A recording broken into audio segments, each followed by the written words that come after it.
You're muted, Dale. You're Yeah, muted. I know.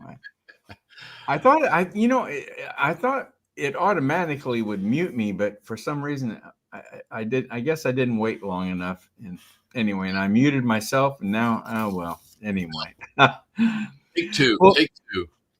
greetings, everyone. This is Dale Parrish, host of COS Today, along with my co-host, Mr. Ken Kashuba, the Indiana State Communications Coordinator. How you doing tonight, Ken? I'm doing pretty good, Dale. Enjoying some of this nice spring weather we're getting here in Isn't Indiana. that the truth? Yeah, I think we were supposed to get some rain this evening, it seems, but which Yeah, is good. we had Good. some light rain this morning, but we all know that once June arrives, the spigot will get turned off, and we'll all be begging for it. So Yeah, we'll be begging for it. Not too long. Well, did you have a nice mommy's day yesterday? we had a great mommy's day. We had the grandkids stop by, bringing flowers, and had a little good church service in the morning. So yeah, it was a good day. Yeah, it was a good day. Yeah, we had a good time. Good. Yeah. Well, let's get right to it, Ken. Our general theme tonight is illegal immigrant deportations, and so that's kind of the general theme, and we're going to be talking a lot about things related to that. Got a report on Alcatraz. You know that's been in the news. Yep. So, but anyway, I got a couple things here that I want to show. A couple things that I've recorded that kind of set the stage for our program this evening. So I want to get right to the first one. Okay, Yep. here we go. Greetings, everyone. Dale Parrish, host COS Today. I wanted to jump on my soapbox for you today and bring to your attention something that's going on with regard to illegal immigrant deportation. There have been some changes made recently, but I think what I want to stress to you is what, as a package, what this is going to enable our government to do, and I think they're basically setting the stage for this to occur. So, I got a PowerPoint set up here for you, and let me bring that up, and let's start going through this. Now, I'm still here. You can't see me, but I'm still here. Okay, illegal immigrant deportation. That's what we want to talk about today. The first part of what is happening here is some existing laws. And one, a very, very important existing law, is from 1996. Now, this was a law that was passed during the Clinton administration, and it introduced, among other things, it introduced mandatory detention and expedited removal of any illegal immigrants, criminal penalties for illegal reentry. Okay. And this is very important. Now, just recently, as of April 11th of this year, fines have been established. These are daily fines up to $998 per day for noncompliance with this law. So, as you can imagine, that can be very substantial. Now, I think there is a time limit as to how far back they can go on this, but this could be very substantial. Not to mention also new penalties for aiding or sheltering illegal aliens. So this law, which, as I said, has been on the books since 1996, is a law that can certainly be used. Now, another federal law, U.S. Code Section 1302. You probably heard this being quoted from time to time, but this is very important. This law mandates registration of all non-citizens, okay? Requires reporting of address changes, and failure to comply, in fact, is grounds for deportation. Now, this law obviously has been in existence, but it's has not been enforced to its fullest extent. But this is This law really helps begin broad lawful deportation efforts. But I want to stress here, mandates registration for all non-citizens, okay? So this would be any non-citizen of the United States must register according to this law. All right, now here, part 3 to this whole structure is in fact the CBP 1 app. You've heard this in the news. You've heard this talk. This was implemented during the Biden administration. This is where immigrants could schedule their own immigration appointment, and it was designed to schedule asylum appointments. Okay, however, and it was used, unfortunately, for and exploited for mass illegal entry. Now, as you probably have heard in the news, is under the Trump administration, they have revised this app, and is now can be used and is used to schedule voluntary deportations. So illegal immigrants have the ability now, using this app, to schedule their own deportation.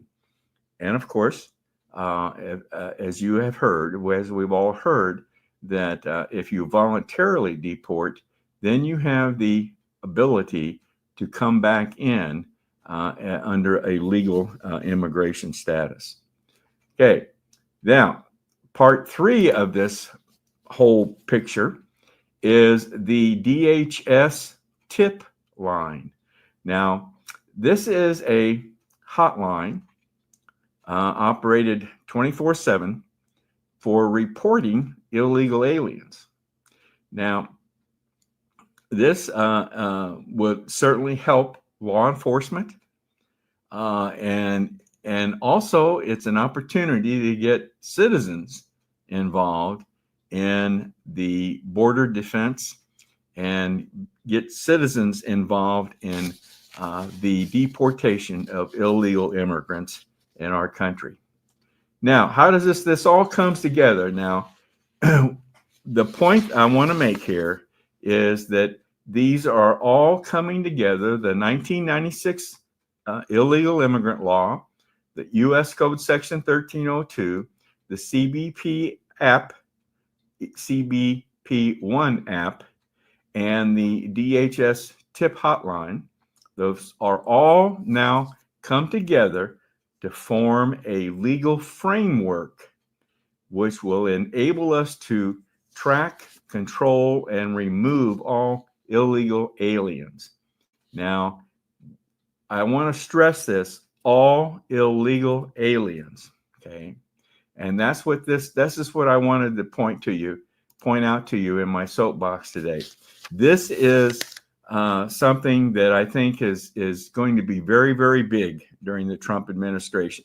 This is what's going to be what is going to be used to clear out all illegal aliens.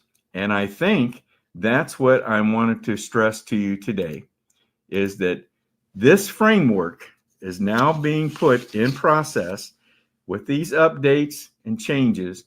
The framework is now in place to actually implement deportation of all illegal aliens. So I just wanted to bring that point to you, because I think we're going to see quite a bit more about this particular action in our country. So that's it for today. Thank you. Very interesting, Dale. Very interesting. You're still muted. I find that that information you have there was particularly useful in what Trump can do, and quite frankly, I don't know. I'll get my little piece out of the way early, because to me it's pretty cut and dry. If you come to a red light and the sign says do not turn on red, and you turn on red and you get pulled over, you've performed an illegal operation, correct? You would think so. You would think so, Ken. Yeah. So it's legal or it's illegal, and I don't have a problem with us, reforming maybe the process to become a U.S. citizen. Maybe that can be shortened and refined so that it makes it a little bit more accessible. But to me, for years I've said to myself, legal or illegal? What's the problem here? I don't know. Maybe you can explain it to me, Dale. It's almost like Paris. Well, I've got another little piece here that I want to throw in the mix. We've all, this is, I'm beginning to hear about this more and more in the news. As a matter of fact, I saw a couple reports on it today, and that's the writ of habeas corpus. And because as you know, the deportations are well underway, and Trump is starting to get pushback on him from the courts, as well as, of course, any opposition. And there's this thing about habeas corpus that I think we all ought to be aware of, because I'm beginning to hear more and more about Trump suspending habeas corpus. So I want to get to this other little bit that I recorded, and hopefully we can all learn a little bit more about what this is all about and how it's been used in the past. So here we go. Get to it here. Greetings, everyone. Dale Parrish, host COS Today. I want to bring to you something that's been on my mind for a while in regard to our overall theme of illegal immigrant deportations. But there's a concept that I think it's time for President Trump to do. So I'm going to present to you a bit of a favorable argument. I call it that, a favorable argument for President Trump to rescind or suspend, I should say, habeas corpus. So let me bring up my PowerPoint, and now I'm going to disappear here so you can get a good view of this, but I'm still here. So this is what I think is a favorable argument in favor of President Trump suspending habeas corpus. Now, for those of you that may not know, what is habeas corpus? Well, it's a Latin word for "you shall have the body." In other words, this is something in our Constitution, and it protects against unlawful detention, requires a court justification, and basically safeguards against safeguards in favor of personal liberty. So it's a protection that's built in to our Constitution. There's no doubt about that. Where is it in the Constitution? Okay. It's in Article 1, Section 9, Clause 2. And it's a protection, it's protected by default. Now, this is very important. This is where I'm getting into the crux of my argument here. May be suspended during rebellion or invasion. And I want to underscore the word invasion. May be suspended during rebellion or invasion. And of course, in doing so, it must protect public safety. Must protect public safety. All right. So, who has authority? Oh, the president does have authority to do this. However, the Constitution is silent on which branch, but historical precedent supports in favor of the executive. In other words, in favor of the president, because he is the commander in chief He has powers as commander in chief. So he may take action and then Congress may ratify later. Okay, so this is very important. Historical precedent supports the executive action. And we're going to talk about that right here. There's precedent for this being done where habeas corpus was suspended. Now, I will admit, in all these cases, the action was challenged by the courts. And so the action was challenged. However, in 1861, Lincoln suspended habeas corpus. It's all part of the Civil War rebellion, all that in that era. Okay. In 1871, and this one I think is a very key example. Ulysses S. Grant suspended habeas corpus in dealing with the KKK. So the Ku Klux Klan is what he was dealing with at that time, and he suspended habeas corpus in dealing with the KKK. Then fast forward to 1942, President Roosevelt, of course, as all part of the World War II internments, suspended habeas corpus. Again, I want to reiterate now, all these were challenged, okay? But anyway, then the most recent incident was with George W. Bush, 2001. He suspended habeas corpus in dealing with enemy combatants with regard to 9/11. So those are 4 instances where, in other words, we call them historical precedents for this action being taken by the president. All right. So what are the current conditions that I think contribute to this action being taken? Well, we have had a mass illegal immigration invasion. There's that word again, invasion, very important word. Mass illegal immigration invasion, which has resulted in domestic unrest, which threatens the civil order of our society. We even have institutional subversion going on. And of course, various intelligence warnings regarding possible insurrection.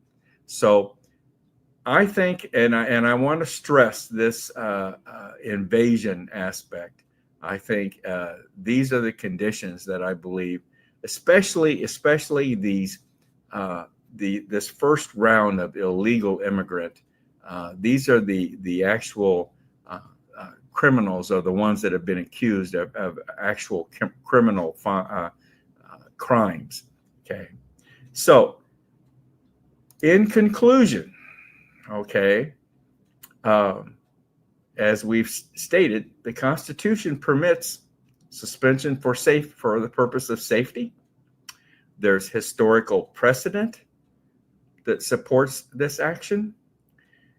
The threats that we are under today and have experienced do meet, I believe, the standards for rebellion and invasion. Okay.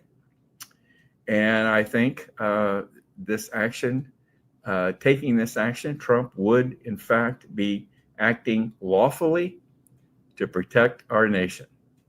So I do believe that he has the necessary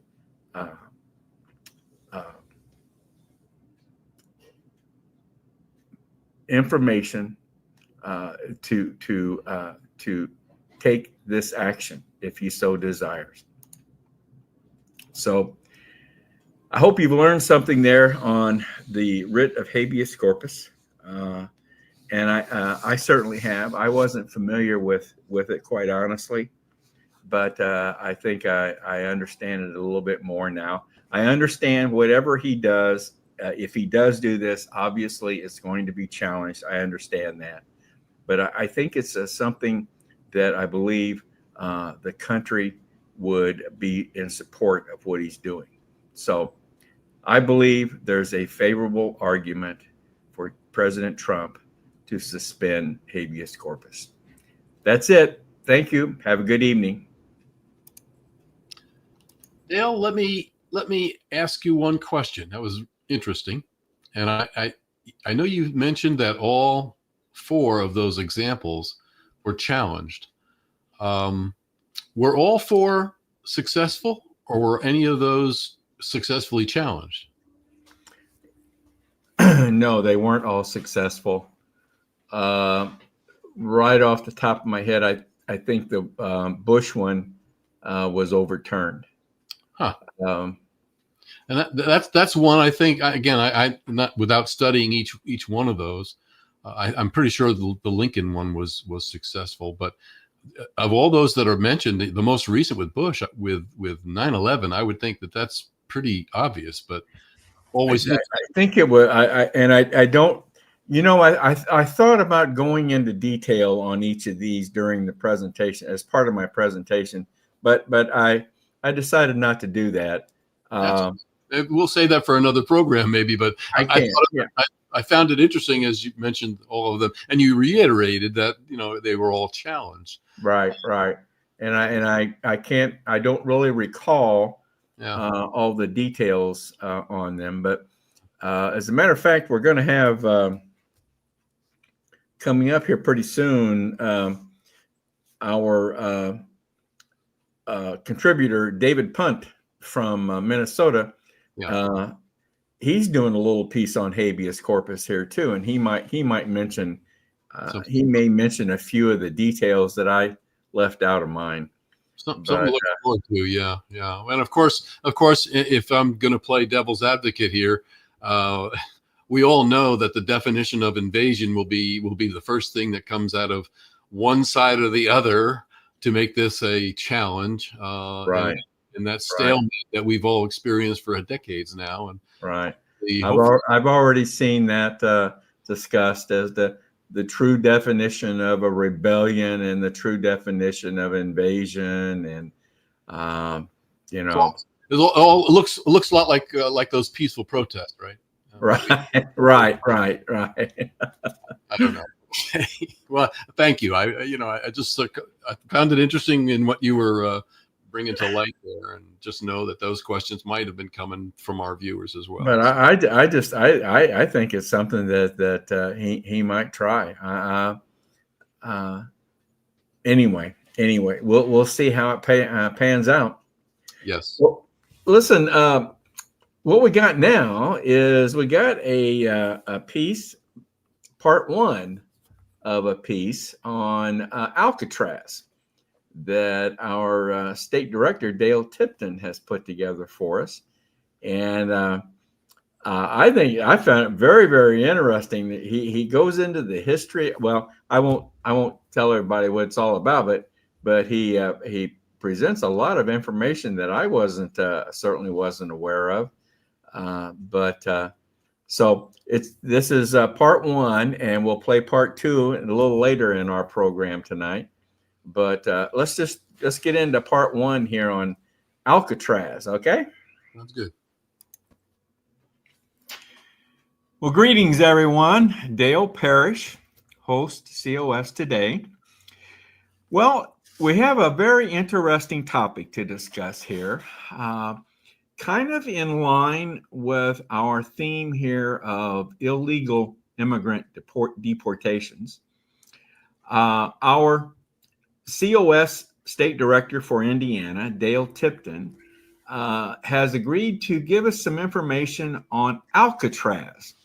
Now, I know if you've been paying any attention to the news here lately, you'll know that President Trump has mentioned the possibility of reopening Alcatraz as a prison. So very, very interesting topic. I don't know what's going to happen with that issue. But anyway, Dale has agreed to come on and give us some information about Alcatraz. So without further ado, let me bring Dale on and let's get started here. Hello, Dale. Hey, Dale, how are you? Just fine. We got a meeting of the Dales once more. Meeting of the Dales today. Yes. Well, Dale, I was very pleased when you spoke up and said that you would be willing to talk about Alcatraz.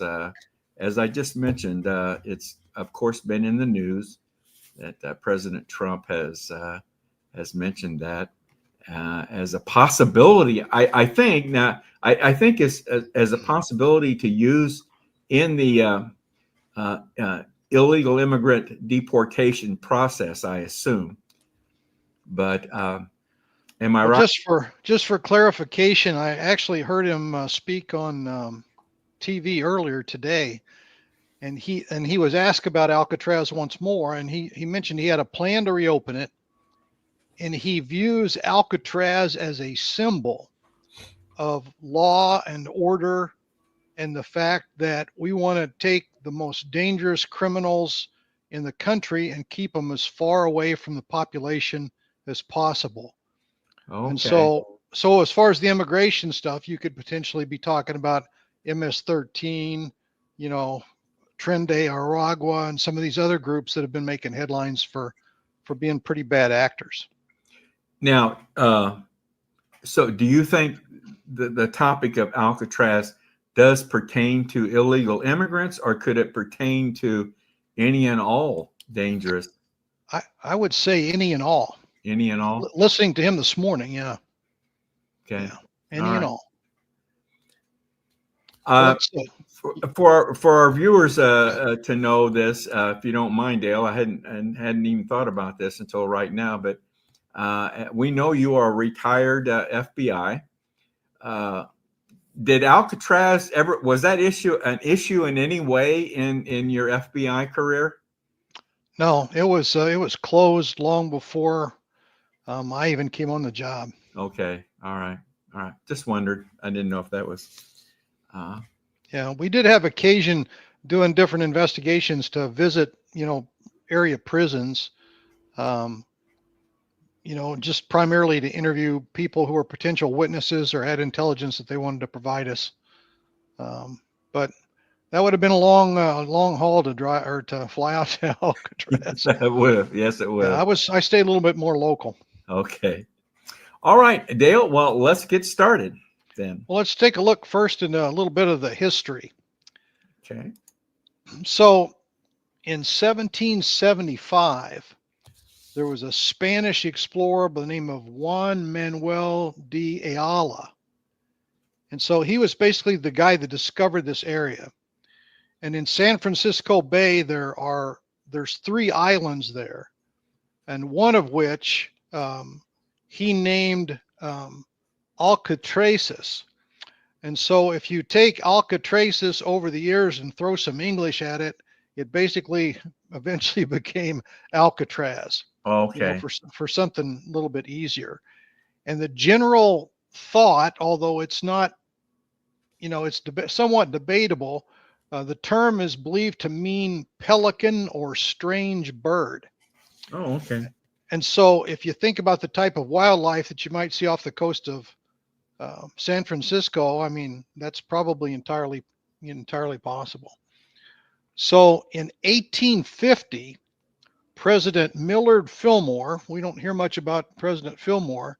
No. He chose to designate Alcatraz as a future military installation. He thought it might be a good place to help, a good place to defend the homeland. And basically they had a plan to set up defenses on all 3 of those islands. So it would be kind of a triangle defense thing. He had plans for cannons and, troop housing and all that kind of stuff, which never really got off the ground. Also in 1854, the location became active as the first working lighthouse on the West Coast. Oh, really? Okay. So that was kind of an interesting thing. And in the 1850s, it began to hold its first military prisoners. And from, I guess, 1909 to 1911, those military prisoners that were there actually helped build the building that is actually known as Alcatraz. And in the movies and other places, it is often referred to as the Rock. Okay. How far off the coast is it located? Do you Just know? just about a mile. About a mile. Yeah. Okay. Whenever they were talking about the average swim, it was probably a mile, mile and a quarter was Yeah, the yeah, estimate. that's I've heard that said now. Yeah. Yeah. Okay. And so basically, after they got the prison built, it became the Pacific branch of the U.S. Disciplinary Barracks for the United States Army. Disciplinary barracks. Yep. And Okay. so if you got in trouble with the Army, you might just go find yourself there. And so Okay. so it became, as I said, known as the Rock, and the Army utilized it in that manner from 1850 roughly to 1933. And then in 1933, it was transferred to the Bureau of Prisons, the Federal Bureau of Prisons, Okay. so that it could become, what we know it to be. All right. All right.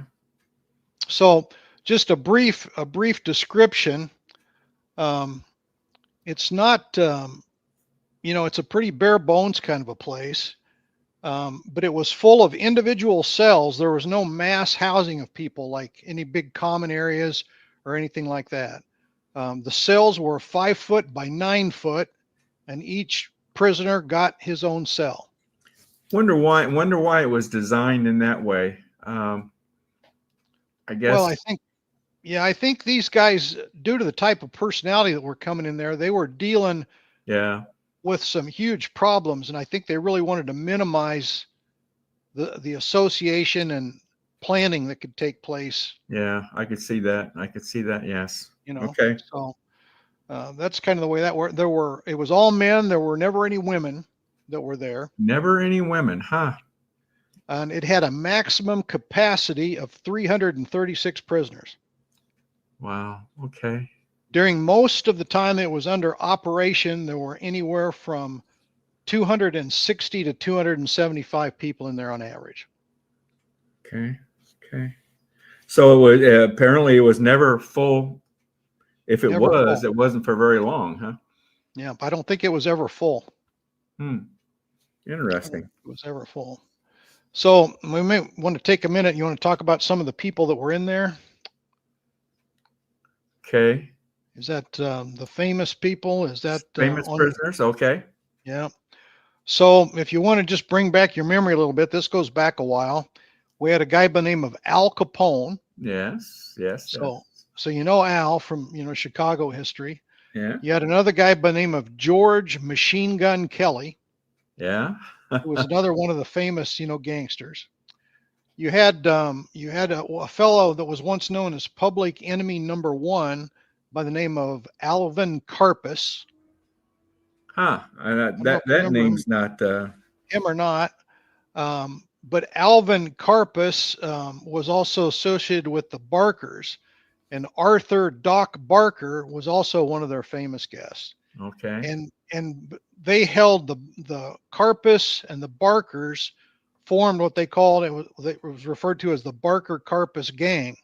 Ma Barker, you've probably heard of, as a notorious criminal. Oh yes. Yes. She was part of that mix, and that was Okay. the type of folks that were in there. And probably the most famous, although not known to a lot of people, was a guy by the name of Robert Stroud, who held the title of the Birdman of Alcatraz. Oh yes. Yes. And they did a movie on that. Yeah. And so that's kind of where that came from. The movie depicted him as kind of a mild-mannered, kind of an easygoing dude that liked to study his birds and stuff, but he was a little bit harder core than that. Yeah. Who played that role? Was it? I think it was Burt Lancaster. Burt Lancaster. I think you're right. Yes. Yes. Yeah. So Okay. Stroud came to Alcatraz in 1942, and he stayed there for 17 years. Okay. So out of Robert's life, I think he died at age 73. He was in prison, some kind of a prison, a total of 54 years. My goodness. Really? Yeah. 17 years at Alcatraz. Yeah. Yeah. A So total he, of 54 years. My yeah. goodness. So he started in 1909 being convicted of manslaughter.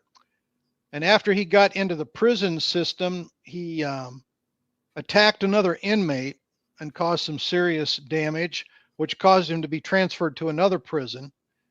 And then after he got to that prison, he killed a prison guard, which got him transferred to Alcatraz. Wow. So he basically developed a love of canaries somewhere along the line. And he devoted his life to studying canaries and the diseases that affected canaries. And he actually authored 2 books on the subject. So he's kind of a smart guy. Yeah. He was a little bit wily because he started to order a number of things that he referred to as research materials, and they eventually found out that what he was doing was trying to arrange for all the components to make home brew. Had nothing to do with birds, and Interesting. so he did have a little love for the liquor as well, which Okay. that was another story. But he was like probably the most famous person due to all that he did in his life, although most of it was in prison. Yeah. Interesting. Wow. So let's talk a little bit about how it worked, if you want. Okay. So the whole focus for the prison is to deal with people who did not survive prison well, who were incorrigible, who bucked the system, who constantly got into trouble.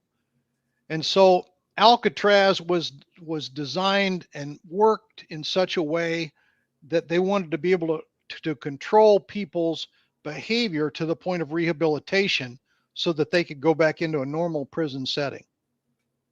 Okay. And it was proved somewhat effective, and oftentimes people were relocated out of Alcatraz after a period. The average was about 5 years it took for people to go through their system enough that it kind of took the edge off of them and they were a little bit more cooperative. But it was based on the 4 rights that prisoners had. So whenever you went into Alcatraz as a prisoner, you had the right to food, clothing, shelter, and medical care. And that's it. Those were your rights. That's what you got. Now, if you were good, then they could open up other things. For example, they had prison employment that you could do. They had a prison library that you could go to. You could get involved in painting or music classes, all kinds of things. But if you stepped out of line in any shape, any way, shape, or form, those 4 things is what you got.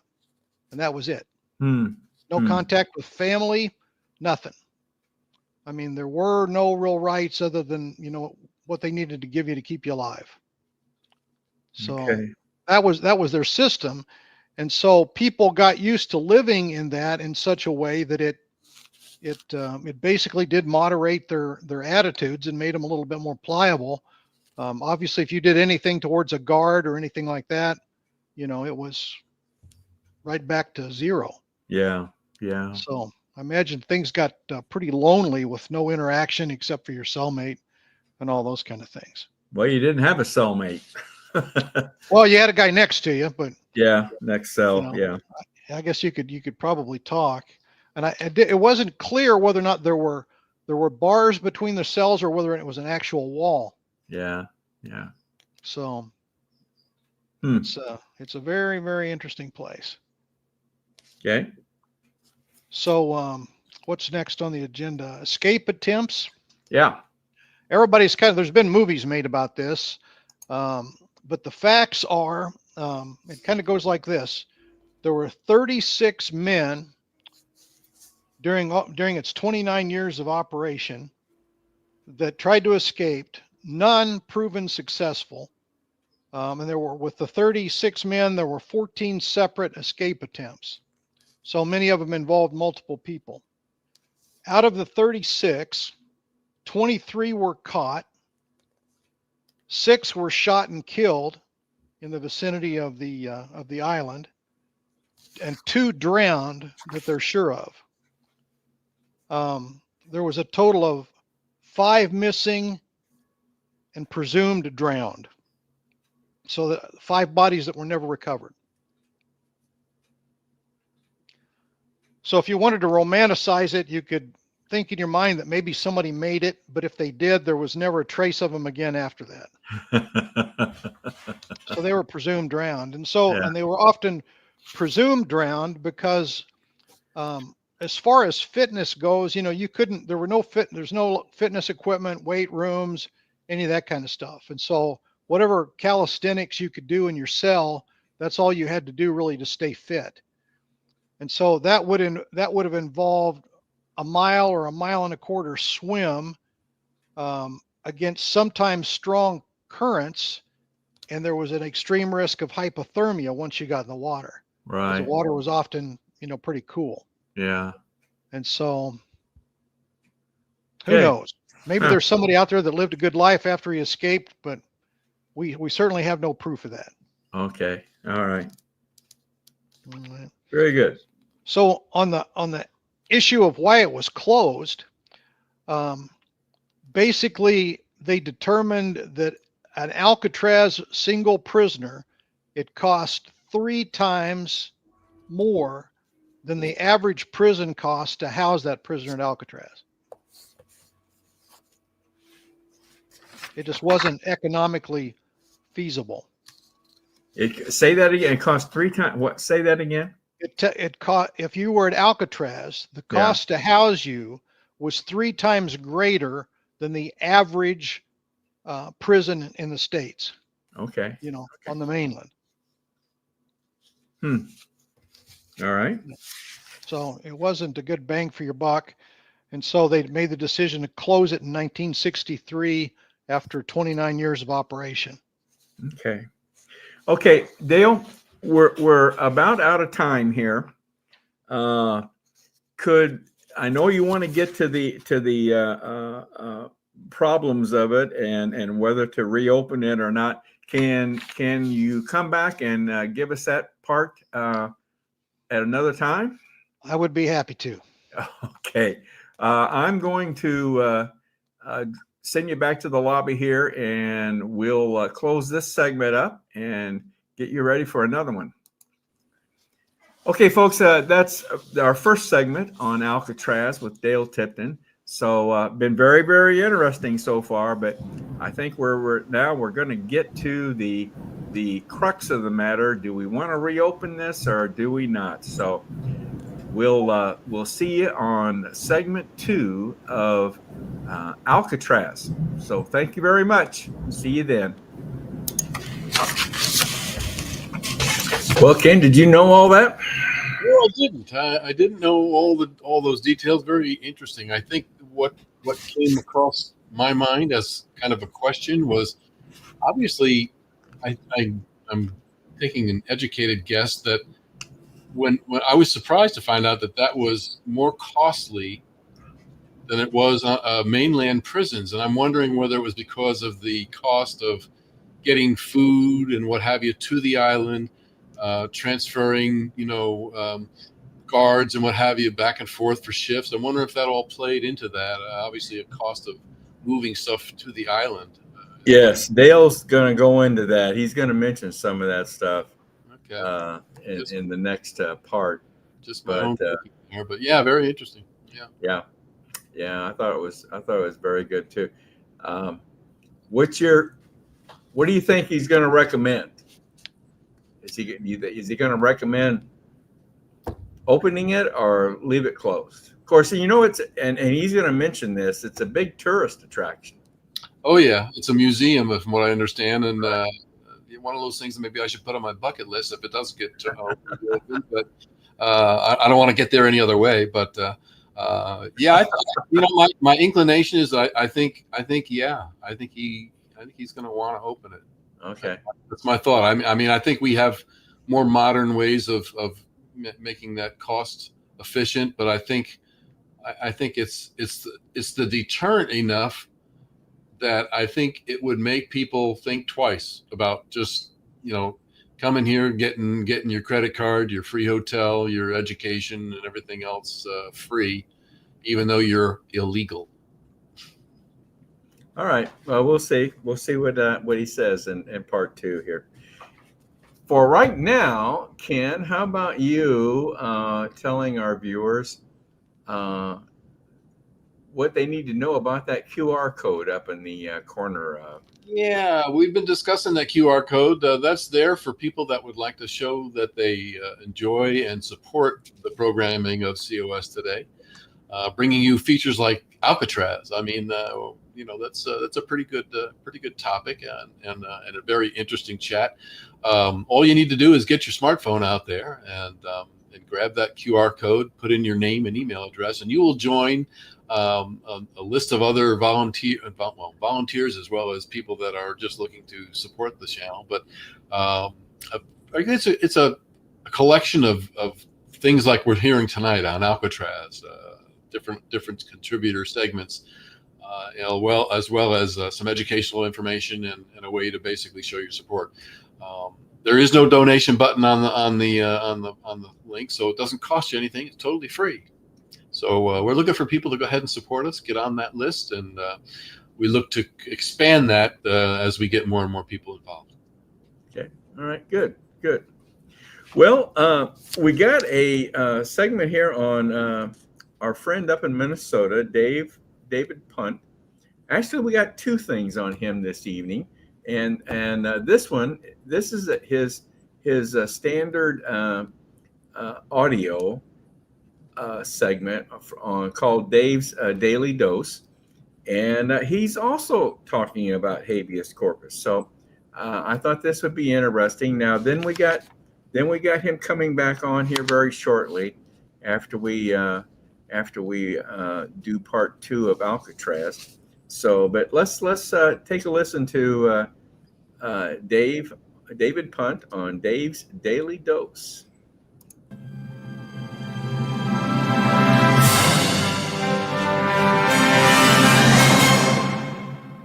How do we clean up the country, set things on a more sustainable path, reestablish the rule of law, and regain our questioned sovereignty? Few folks of a sound mind would not agree that we've been invaded over the last 4 years. We could even call it Uncle Joe's invasion. So do we just brush our hands together, take a deep breath, and say to ourselves, oh, well, all these folks are here now, let's move on? But that's reportedly 15 million people who force themselves to the head of the line to try to stay in these United States. Is it illegal? Yeah.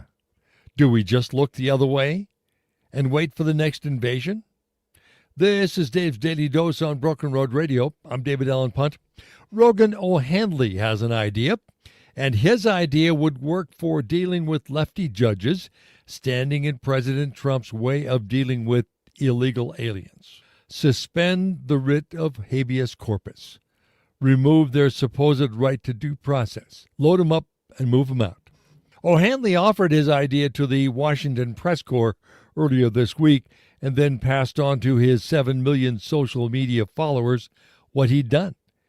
Rogan's handle is DC Drano, and apparently a new addition to the press corps, at least that day. Carolyn Levitt gave him the first question after announcements that day, and plenty of time for a long, involved, well-reasoned question about suspending the writ.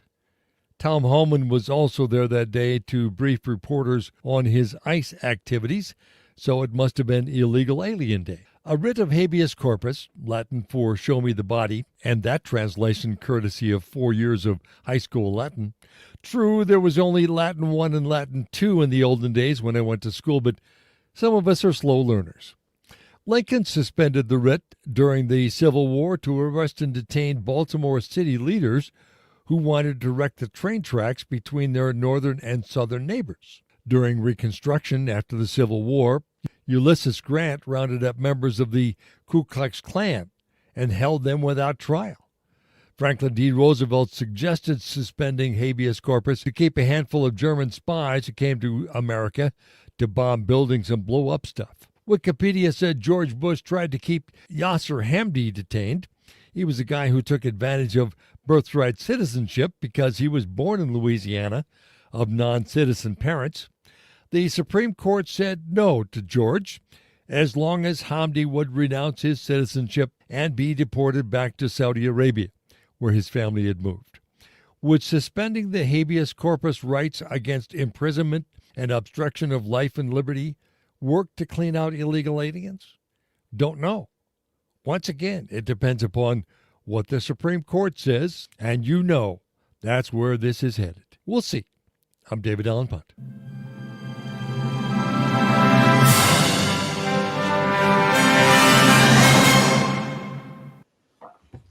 Well, there you go. Well, there's a few more details on habeas corpus and the precedent that has happened in the past. But anyway, Yep. well, Little piece of time. we'll see. We'll see, huh? All right.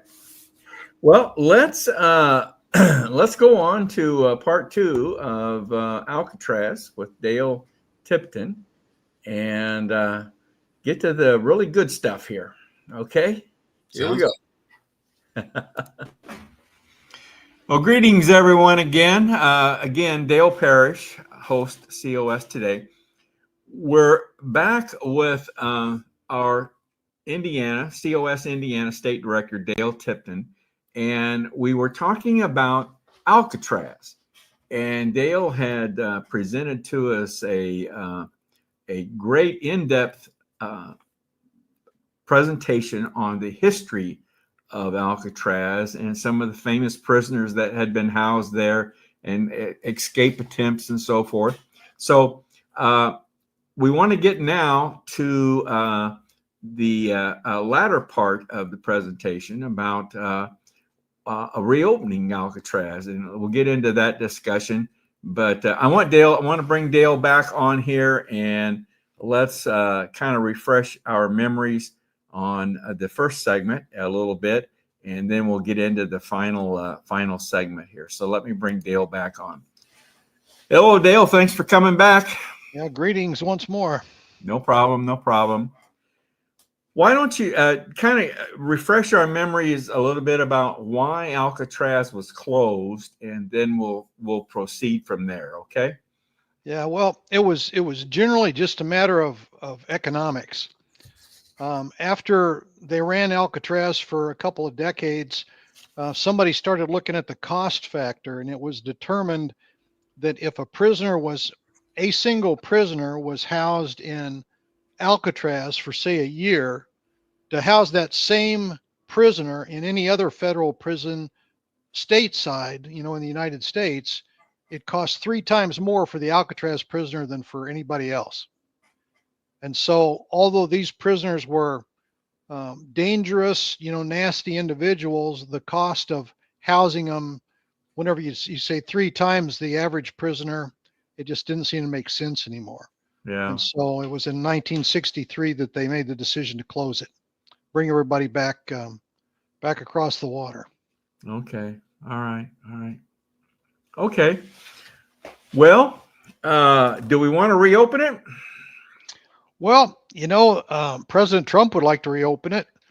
He said as much, but there are some problems to get through to do that. First of all, I'd like you to think about a 22-acre island that's a mile offshore.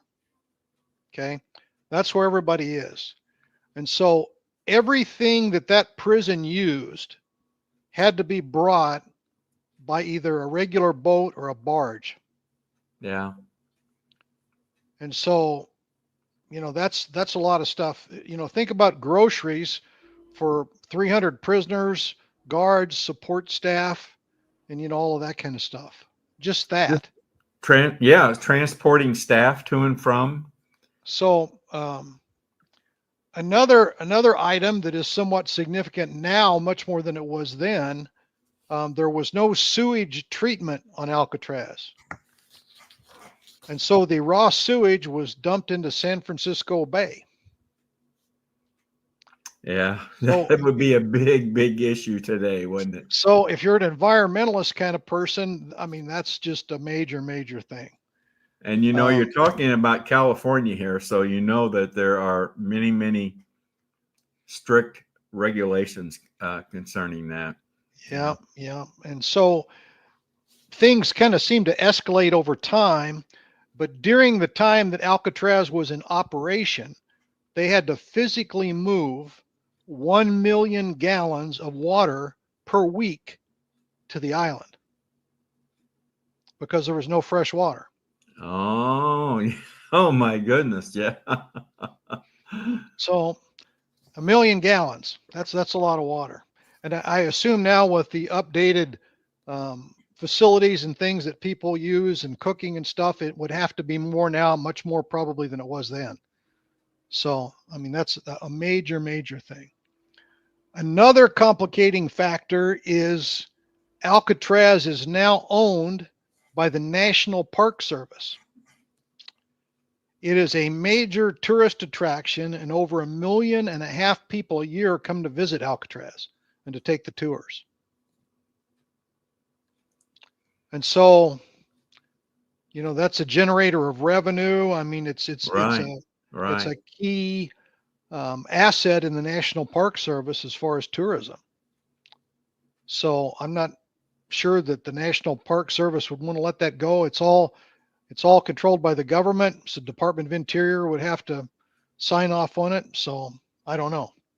1.5 million tourists a year visit that place. Yeah. That's a lot of people. That's a lot of people. That's a lot of people. And another problem is, since it's owned by the National Park Service, it would require a legal transfer back to the Federal Bureau of Prisons. Hmm. And I don't know how easy that is to do, or what kind of congressional approval that might take. Right. So that's another issue. And I don't know how much the president's team has drilled down on this, but I mean, it's a significant thing. Also coming up, and this is probably one of the worst things, it is designated a California historical site. And California has specific legislation that provides oversight to approve changes or any kind of renovations that's done to make sure it stays in the historic setting in which it was originally made. Hmm. Of course, we now have a California governor that's very friendly to President Trump, so maybe that wouldn't be a problem. I jest. don't know. But anyway, that's a big deal.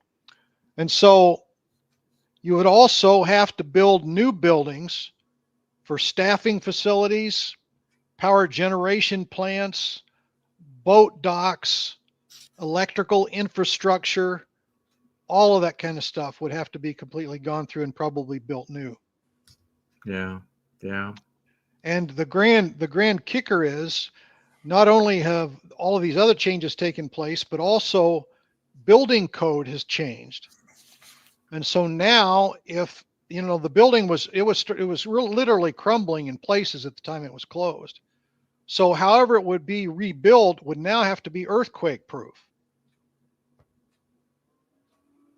I just wonder if they wanted to retain the location of Alcatraz, if they just leveled everything and rebuilt a new prison there. Of course, that wouldn't solve all the problems, would it? Well, how's that going to work with a historical preservation? Yeah. Yeah. Huh. So I mean, whenever you start drilling down, there's really just all kinds of problems. Whatever kind of studies would need to be done about how the environment might be affected from the construction, the aquatic life, birds and all that kind of stuff that come there. I mean, they'd have to take a look at all that. It would take some time. Yeah. I can't imagine, Dale, how long it would take just to do an environmental study. That's for sure. Yeah, So, this could be tied up for a long time, couldn't it? yeah, I mean, it could produce some. I mean, the benefits of what Alcatraz represents, it would be really hard to lay that out against the actual cost of renovation to say it would be worthwhile. Yeah.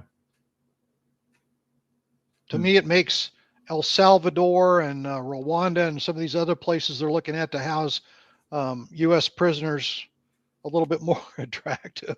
You know, what Dale, I often wonder why not. Why does Guantanamo Bay? Why is that not talked about more as a place to put prisoners? You know, Guantanamo Bay maintained kind of a bad rep due to, you know, enhanced interrogation techniques, you know, all that kind of stuff. A lot of prisoner abuse reports, whether they were justified or not. There's a lot of negativity around Guantanamo Bay. It's been talked about being closed, you know, many, many times. I just think there's a stigma to Guantanamo Bay, although it's a perfect place. If you look at any of the filming that's been done there, it's in much, much better shape than Alcatraz is. Well, and if I understand it right, the prisoner capacity is quite large there. True. True. You know, multiple times more than Alcatraz could house. Of course, that's Cuba, right? And so Yeah. I think Trump's looking at things that will enhance the notoriety of the United States and Sure. that kind of thing. You know. Sure. Okay. So, what do you think? How you want to close up here? You want to give your recommendation here, or? Well, you know, based upon all that I have studied, I really don't think it's worth the cost.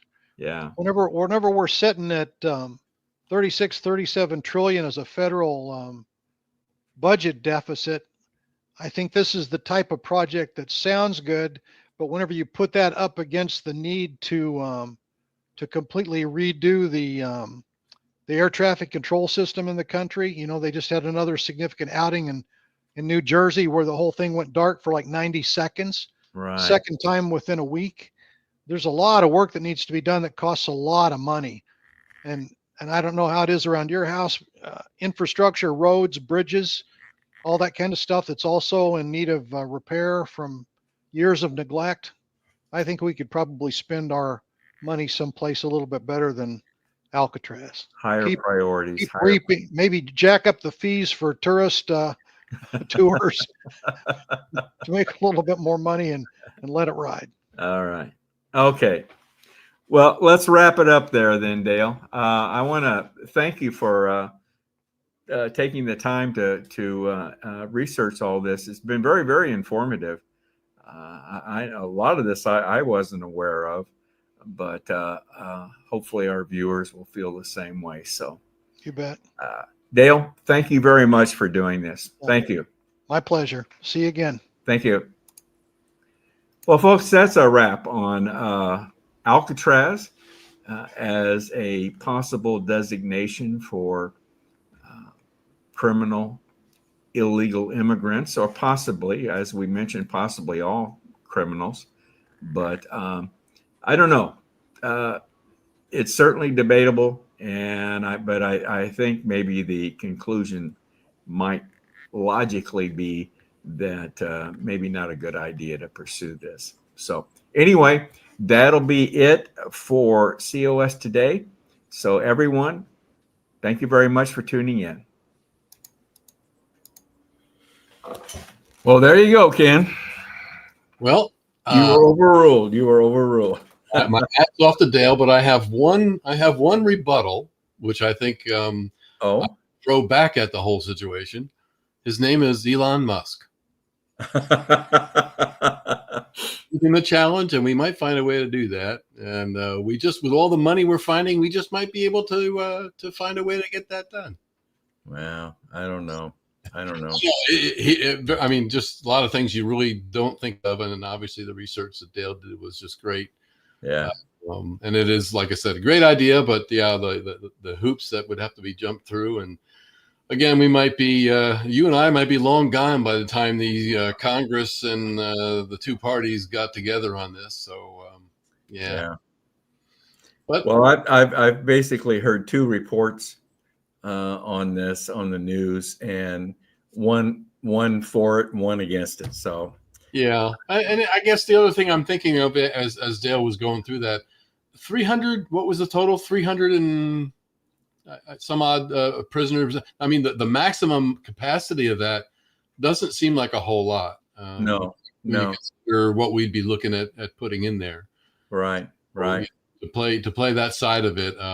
I again, my answer might be Elon Musk. Maybe Mars is that destination. I don't know. That's an idea. Yeah. Now there you go. He'd be the one to do that to bring that off. I think. Yeah, I could imagine the name of those flights. Yeah. All right. Well, listen, I want to bring our contributor David Punt back on, who does the Dave's Daily Dose, and he did a bit on illegal immigration, and we're going to be able to see him present this. So this is I met up with him, and we're going to do this live with him. So let's get into that right now. Okay. All righty. Greetings, everyone. Dale Parrish, host COS Today.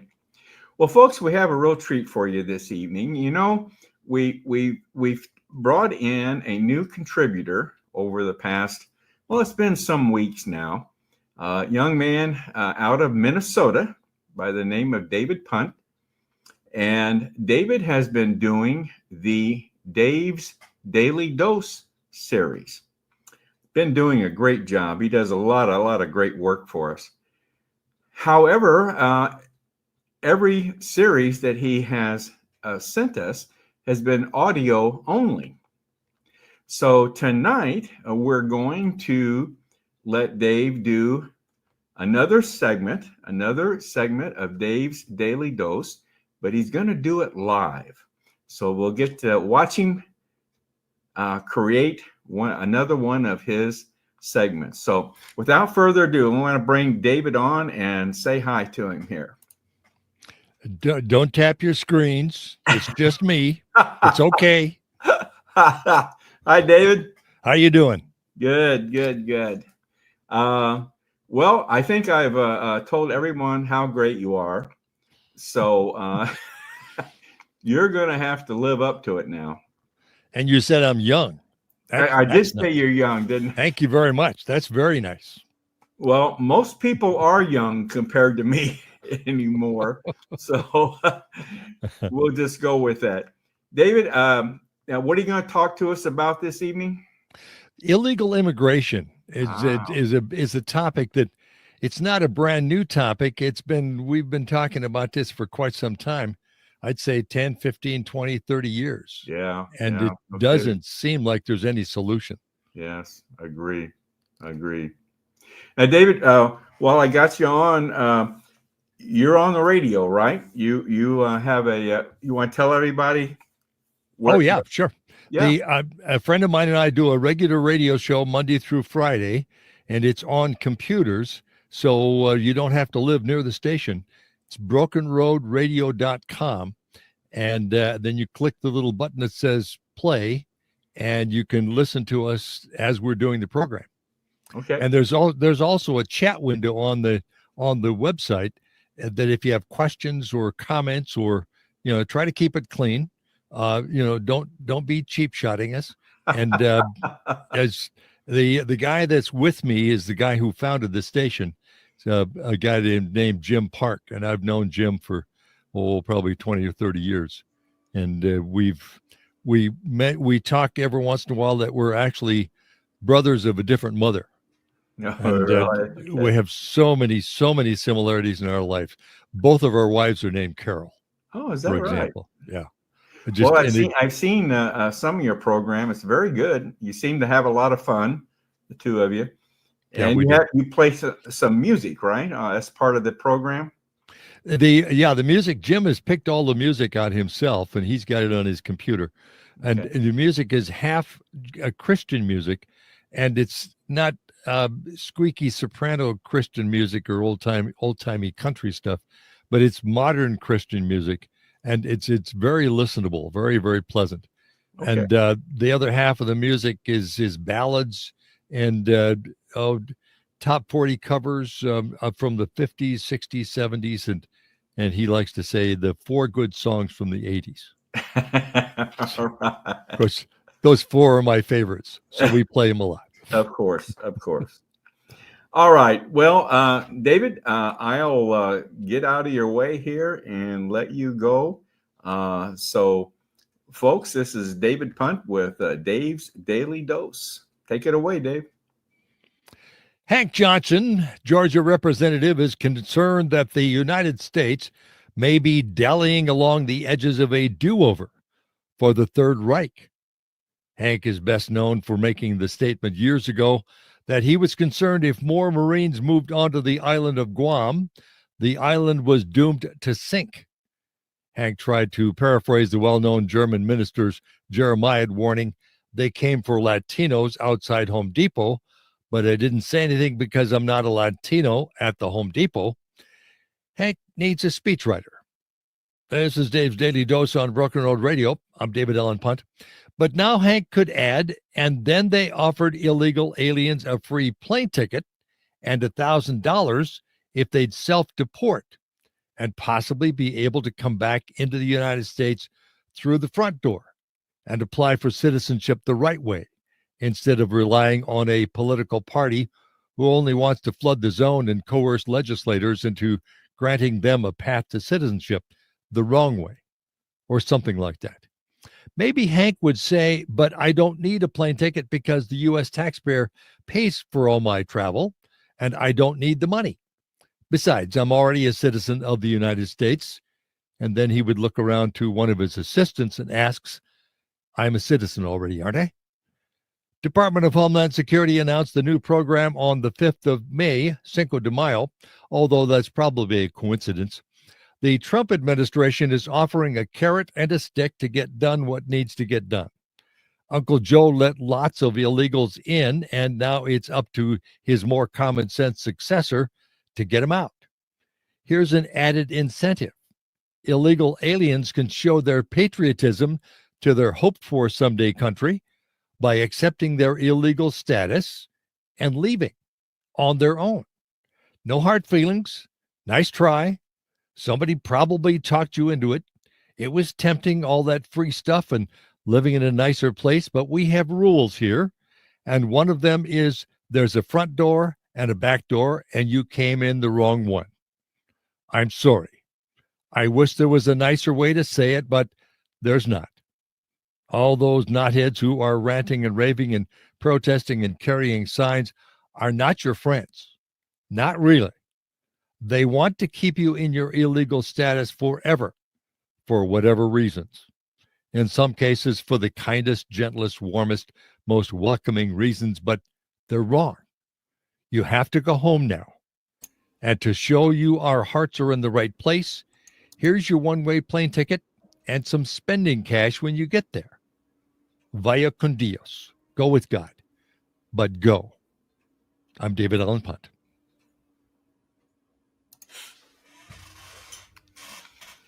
Well, David's kind of like you, there's a legal way and there's legal and there's non-legal. It's kind of, cut and dry.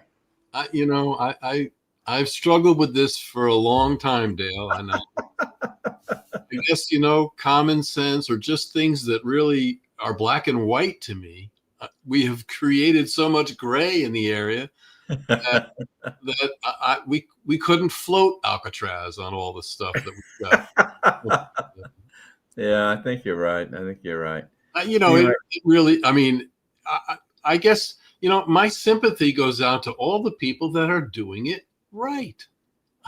Just my heart goes out to those people, because what I read it and some of the people I've known that have gone through the process and done it right have spent 9-10 years doing it. 9 or 10 years to become a citizen. You don't hear much from those people, do you? Well, not enough. And I think you need to hear more. That's right. Those are the people that should be outraged over this. Something we could look into, Dale. Maybe we should start finding some interviews with some of these people. That's a good idea. The right way. I guess it says a lot about the times we live in, is the fact that, the clear path to right and wrong has been so muddied, and the moral aspect of people and the almighty dollar and the power concept has really just taken over. Yeah. I have no other explanation. Yeah. Yeah. So. All right. Well, it's been, I think, a very interesting program tonight. I hope everyone's enjoying this. Let's take a little break here and let's check in with National and get our weekly update from National. It's called COS Now. And let's take a look at what the latest one that they put out, see what's happening across the country. Sounds good. There being 17 ayes and 14 nays, the resolution is adopted. Coming up on COS Now, the Lone Star State plants its flag for freedom. Plus, the North Carolina legislature delivered 3 victories for Convention of States in 2 days. All that and more on this week's episode of COS Now.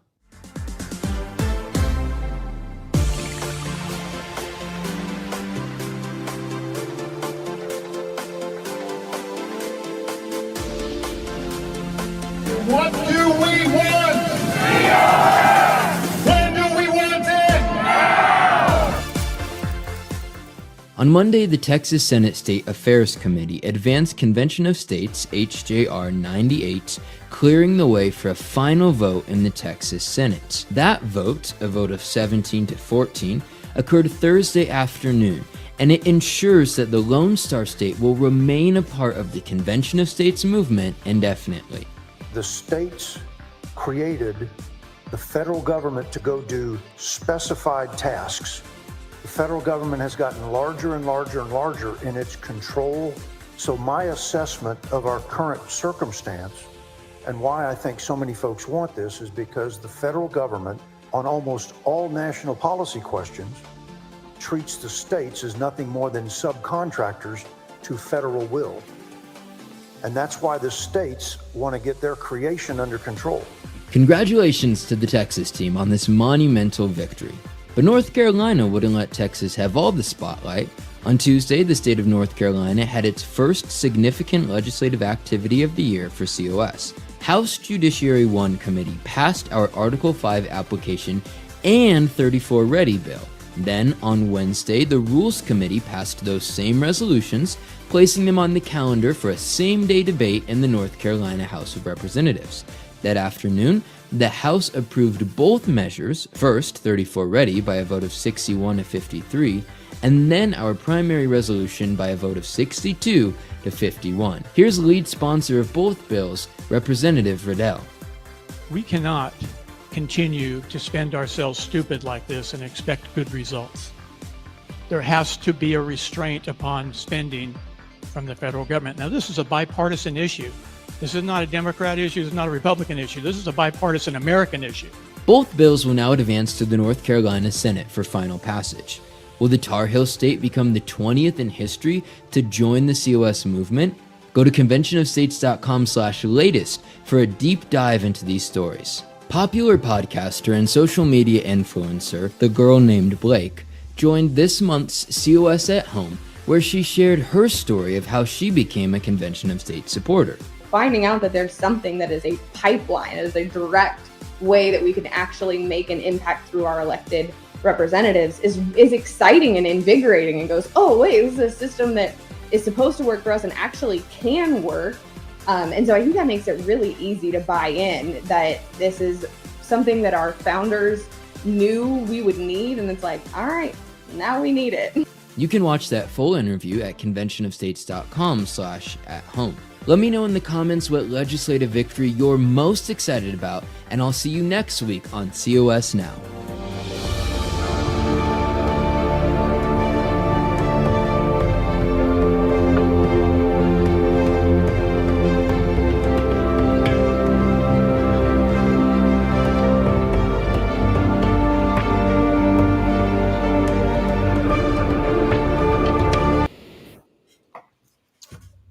Well, that's a good update. I don't know. Have you heard anything on North Carolina about the vote? I have not heard anything on the vote. No. Yeah. Yeah, Yep, we're getting a. do some. Boy, it would sure be great. We've been stuck at this 19 state level. It would sure be great to get number 20. I We need tell to you, hit, yep, we need to hit 20. that would be great. That would be great. Yep. Well, Ken, over the past few weeks, we've been playing segments of an interview that one of our contributors, Diana Tellis, did with a podcaster in Ohio, Mark Bakita, I believe is his name. And it was a long interview. And of course, as you know, we've been breaking it up into segments. So we got a little shorter segment for everyone this evening on the threat of a runaway convention. So Diana, of course, does a great job in handling this question. So let's take a look at that, and then we'll come back and close out things for this evening. So here's Diana Tellis with her interview on the runaway convention. Runaway convention, where the scope spirals out of control. How realistic is that risk, in your opinion, and what safeguards exist to prevent it?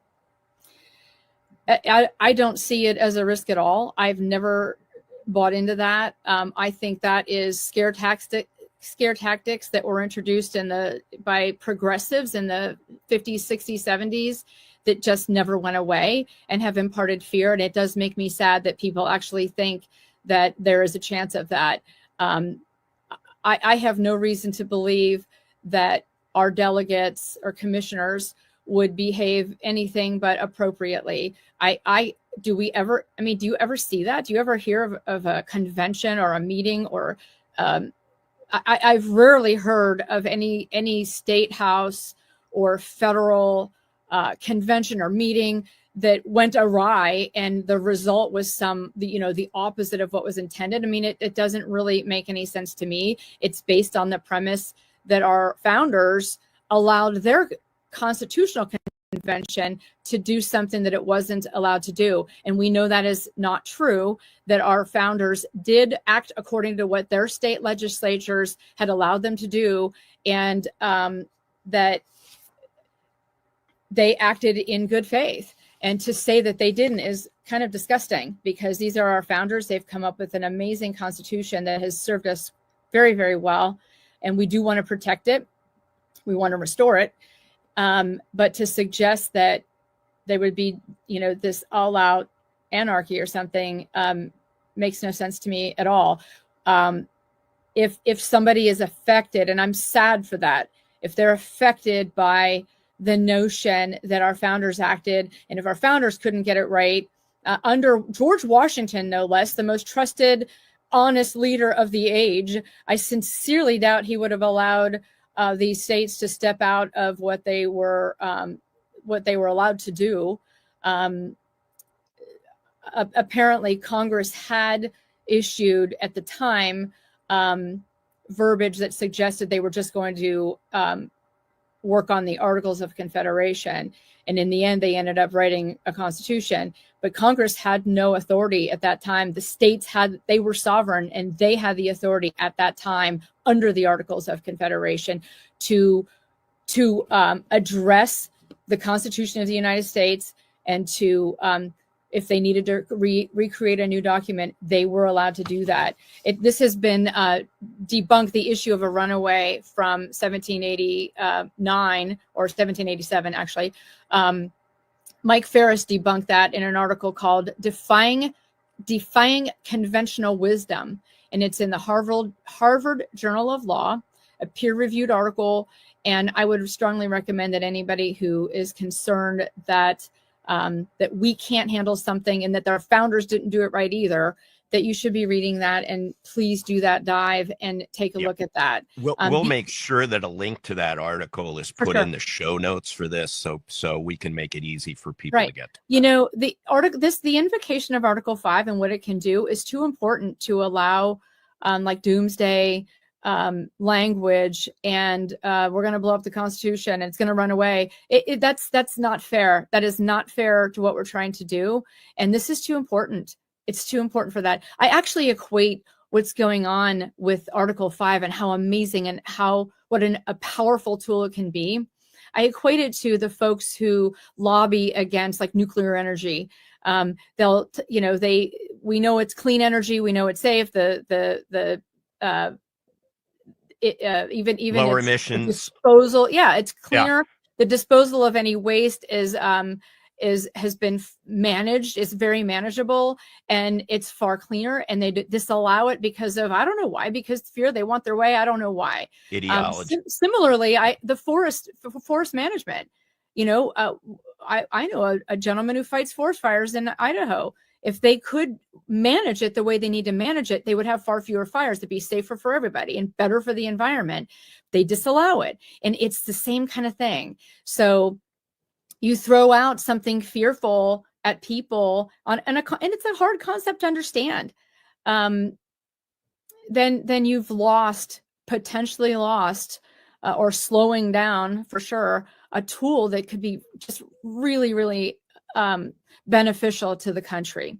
I almost feel like this was a tool that the founding fathers put in knowing that we were going to run into situations like we're in right now, and they wanted to give the people a big hammer to go after these problems, and to just dismiss them with hyperbole is problematic. Let's I'm going to skip a question because you really talked about balancing the power between the federal government and the state government. What role do state legislatures play and the legislators in shaping the agenda for a convention, and how much influence do citizens have in that process? I mean, I feel influential just being here. So anybody could join this effort now and trying to invoke Article 5 and learn about it and listen to people who are trying to teach you, because when this convention gets here, we do need people to understand it and not be fearful. But obviously the legislatures and the legislators, by agreeing to the topics, are playing a role in what's going on there. I mean, they're agreeing to the 3 pillars of this resolution.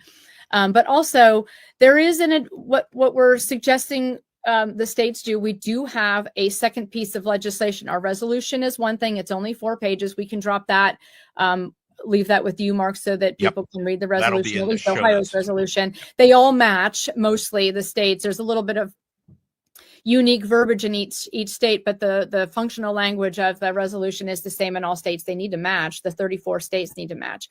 So, but we have a second piece of legislation that is a faithful commissioner legislation that gives the states an opportunity to kind of see what their role actually is, and they can edit that if they want, because it's their rules for these commissioners. It can be their punishment if they fall out of line and they don't do what they're supposed to do. You'll be brought home, and we'll send somebody in your stead if you do this, if you even bring up any other topic outside of the 3 things. But that there would be an advisory committee for these legislators. I'm sorry, for the legislature, like Ohio legislature, for example. They passed the resolution. They passed this faithful commissioner legislation, and in there, they've created an advisory committee that really would need to be bipartisan. We can't just push out conservative things and expect that they're going to go all the way to the states in the end, and these amendments that have been largely written by all conservative people. It has to be a bipartisan effort. So they would have to populate an advisory committee, and those advisors will be directing the commissioners to act and telling them what how they're expected to act, much like before the 17th Amendment, the way the legislature should still be directing senators. So they have a large role to play in it. Yeah, and citizens have been giving testimony both in support of and in opposition to this legislation as well. So what I think Ohioans don't understand is that many people have testified, including myself, in front of the committees or committee that is responsible for dealing with this legislation. So And anybody watching needs to understand that you can go give proponent or opponent testimony at any time you want. You cannot be excluded from doing that. So, and that can be, you could see this past testimony on the Ohio channel. I think we'll drop links to these committee meetings. So people, if they want, in the show notes, so people, if they want, can go see them.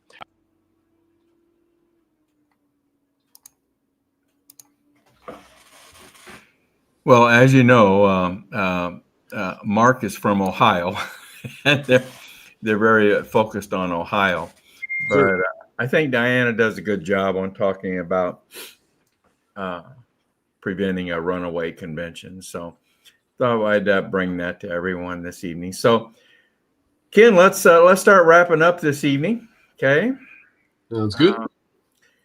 Coming up next Monday, the 19th, Brett Sturley, our Convention of States State Director in Missouri, is going to bring us up to date on the Ukraine minerals deal.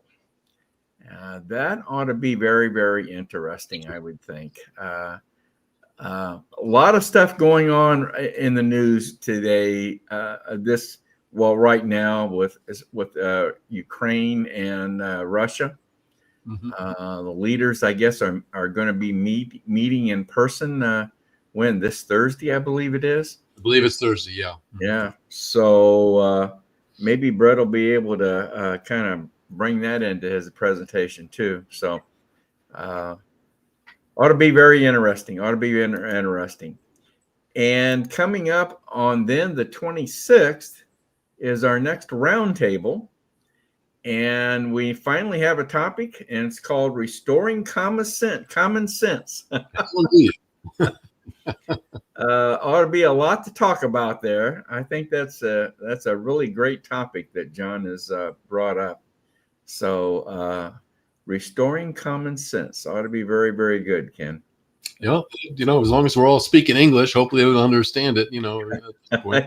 As a matter of fact, I think the gentleman that was on this evening, David Punt out of Missouri, he's going to be on our panel this time. So yeah, he's going to participate in it his first time. So that'll be good. That'll be good.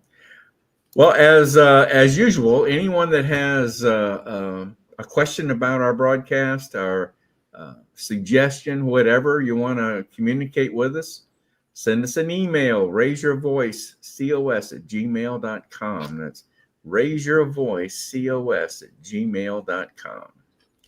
And we'll be happy to respond to you there. So, Ken, let's take a look at a COS Basics clip from John Ackerman. As a matter of fact, I think this is on a runaway convention topic as well. So let's take a look at that. Then we'll come back and say goodnight to everyone and close out with a little Maringo Mike clip. So let's take a look at our COS Basics with John Ackerman.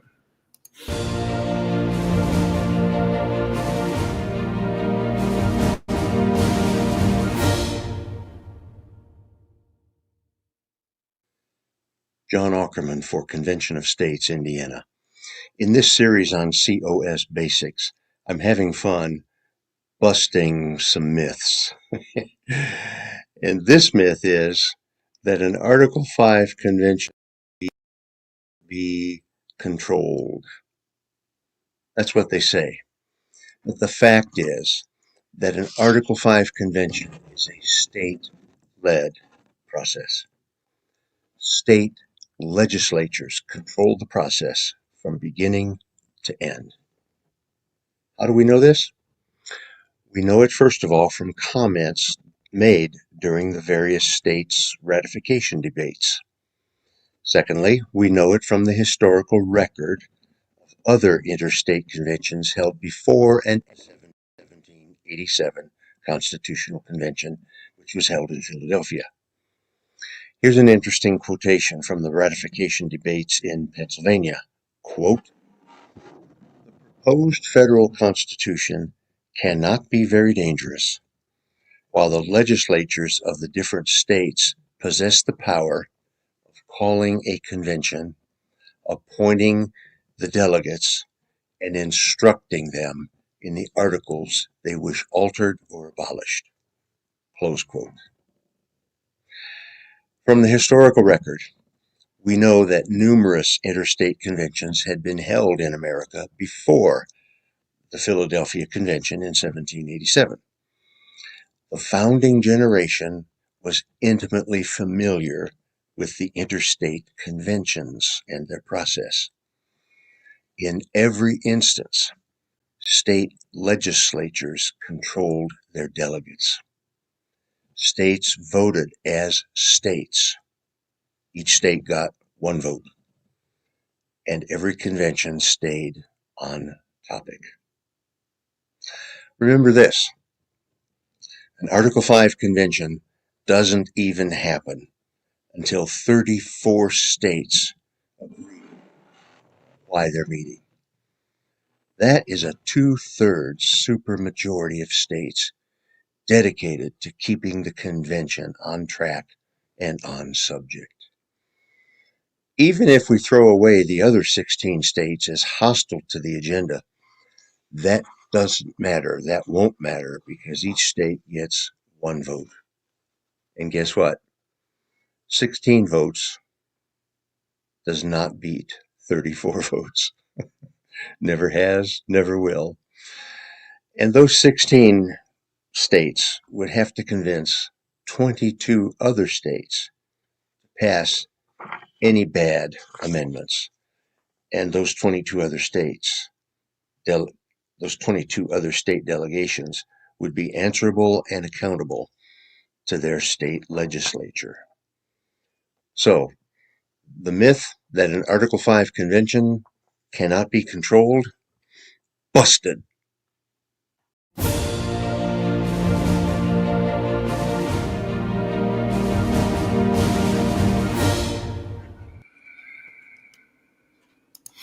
Busted. Busted. Another good one from John, I tell you. He does a good job on that series. Well, Ken, I think that is a wrap for tonight. We'll let Maringo Mike close us out. But and any comments or anything from viewers that we need to take a look at? I think everybody was pretty much mesmerized by Alcatraz. So I think really? it's pretty quiet unless we got some emails on it. But yeah, nothing to report on that end. So all right. Hope everybody enjoyed. Yep. Well, everyone, enjoy this spring weather wherever you are. Hope you're getting some nice weather. We're enjoying it certainly here in Indiana. And, you know, Ken, about a month from now, we're going to be complaining about how hot it is, probably, aren't we? And how dry it is. So true. You know, the 70s come and the 70s go. Yeah, that's for sure. Yeah. Anyway, looking forward to a great summer. So as always, this very, very, this is one of my favorite times of the year. There's no doubt about it. No doubt. You got care of that. Yeah. But, you got everything flowering and you got the race right around the corner. So the month of May is always so full. Yep. Yeah, that's I forgot about the race coming up. We got a lot happening in the month of May in Indiana. Yeah, just a couple weeks, I guess, huh? Yeah, and we got our Pacers that are doing well in the playoffs. So who knows? You know, we have Caitlin Clark with the Fever. I mean, what come visit us in Indiana if you haven't. There you go. Hey, and we'll be talking more about this as time goes on, but Convention of States, we have our annual summit planned for Indianapolis this year. So that's in September. Looking for a good.